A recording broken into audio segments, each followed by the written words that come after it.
Hello, this is going to be part one of a two-part video series about threading your machine. The first part is simply threading your top thread.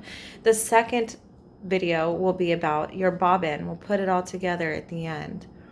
Now, if you're watching this video, it's because you've probably taken the machine basics class where we go over what all of the mechanisms on your manual or digital machine are. And just to remind you, that most machines operate the same and they generally thread them the same. And so we'll go over those things here in the instructional today. Now on your machine, you're going to have a peg, whether it be the vertical peg or a horizontal peg like on this machine here. It doesn't really matter what your machine has. It doesn't change your sewing or your skill level in any way. It's just the way that the machine has been designed, and sometimes it serves a purpose. For beginners, though, we don't need to worry about that. You just need to find what mechanism your machine has. And in this case, I have both options available to me, and sometimes that has to do with your ability to be able to thread your machine twice for some decorative stitches and things like that. We're going to find one of the pegs and take your thread and plop it on the peg. You're going to find the next mechanism that's going to hold your thread in place as we begin threading and weaving through your machine. In this case, it is a hook, an eyelet of sorts right here. You're going to find where the thread should catch in that eyelet. In this case, on the back machine here, it's this piece right here. It's a flat piece, and there is between the metal here and the machine, there's a groove, a flat groove in which your thread will simply catch and you'll be ready to go. Okay, now this part is fairly important because this is where we start noticing differences in our machines. In this machine here, there's a stationary piece located right here. The motor is located in your machines right about here. My mechanism, catching mechanism, stationary, it doesn't move, is right here. It's located inside my machine. In this case, it is located back here. No big deal, no big reason other than design. And you can see that these are different brands. So similar to a car, they generally drive the same, but they're designed differently. So this is the stationary piece that I'm looking for. You simply hook your thread around that corner there. So in this case, it's going to thread around this. We're going to be going left to right or up, down and up. Okay, and then in this case, it would be the same. We're going to be either going one direction or the other. So whenever you're usually getting your thread lined up, you're going to be going one direction before you go another direction. You won't ever be doing on a straight stitch sewing machine going in all kinds of crazy directions. So just know that. If you're going along a plane, you usually will stick along that plane until you make a turn. So right now, this is kind of our pivoting point. So I've caught that mechanism there on the left. I'm going to come on down just right along the path there and bring it back up until I find the next mechanism, which is the moving mechanism for your needle. Pull it around to the right, and you can see there's a groove right here in which I'm trying to catch. So again, we're going across our machine on the left, come down, hook it on the right, and come back down. Now on this machine, same thing. We've caught that stationary piece, and now we're going to come down. This machine has directional signage, so I can follow that. Come back up and catch that moving part. See that? Okay, now that we've done that, come back to this machine.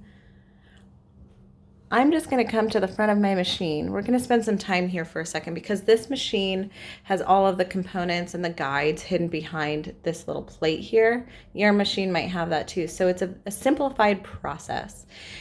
This, because it's a manual machine, all of our pieces, just like a stick shift in a car, are on the external part of the machine for the most part.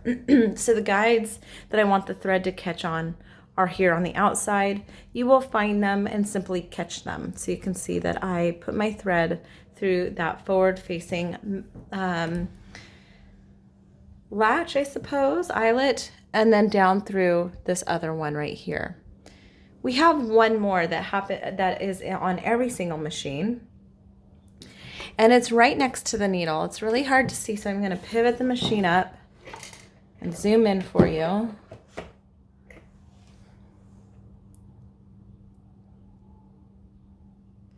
There we have it. So there is an eyelet here as well. We're going to catch that and bring our thread through, and then we are going to insert our thread from the front to the back of your needle. Now, in our beginner course, we talked about inserting our needle into the machine, and that's what the screw is for on the shank. If you don't have your needle inserted, find that screw, loosen up your screw from the shank, but don't let your screw fall out. Keep it there. You might need a screwdriver. There's a groove here. Pull that needle out, and there's a flat piece on the front, and I'll pull it out to demonstrate. So you can see kind of there we go. There's a flat piece here. That flat piece is usually going to go towards the back of your machine, and you'll feel it when you put your needle back through that shank and wiggle it around. You'll know that it's not fully in. You want to push that needle in and then hold it there and then screw it tight. So you can see I'm wiggling it. It's not moving anywhere. I already know it's firmly in there. And then we want to screw this nice and tight. Okay. Now you have threaded your machine. I do want to go over a couple more details about threading your machine. It's really important to notice a couple of things. I'm going to point it out on this machine because it's really easy to see. You will see right here that there's a plate, for example. Usually when you have two pieces of metal, there's going to be a plate somewhere between them. You want your thread to always go between that plate. You could see it here.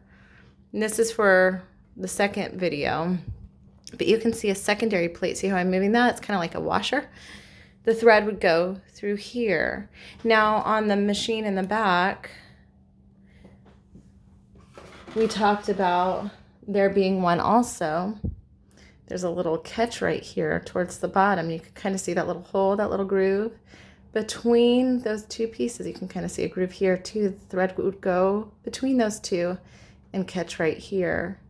And the reason why that is not just holding your thread, but also because whenever you adjust your tension settings on this machine here, your tension setting happens to be right here, and this is for the most part, all machines will have your tension setting here, and if not, your tension setting will be somewhere else over, usually to the left of your machine.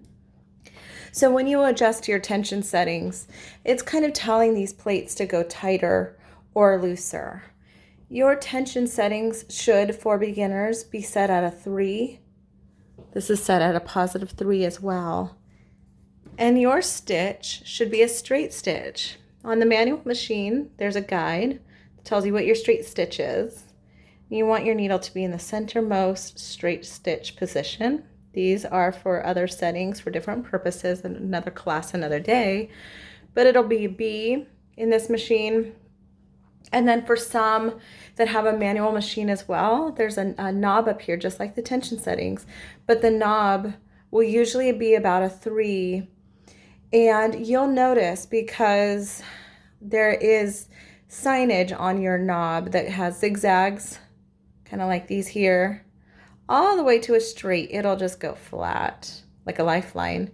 And when you turn that knob, you'll just know that it's on a straight stitch because it's not on a zigzag. Kind of just process of elimination. In this case, my guide tells me a B. If you have a digital machine, you can go through your arrows and look at your guide, and it'll tell you what your straight stitch number is. In most cases, it's a 0 or a 1. Your stitch length as a beginner should be set at a 3. And that combined, all those things combined, tell your machine how to sew on the fabric that you're working with. And as beginners, we're typically working with a nicely sturdy woven fabric that doesn't have a lot of give, movement, or stretch. And we're talking about cotton for the most part. So this tells our machine we're sewing with cotton. We're doing some basic work. We're gonna rock this. We're gonna be super awesome.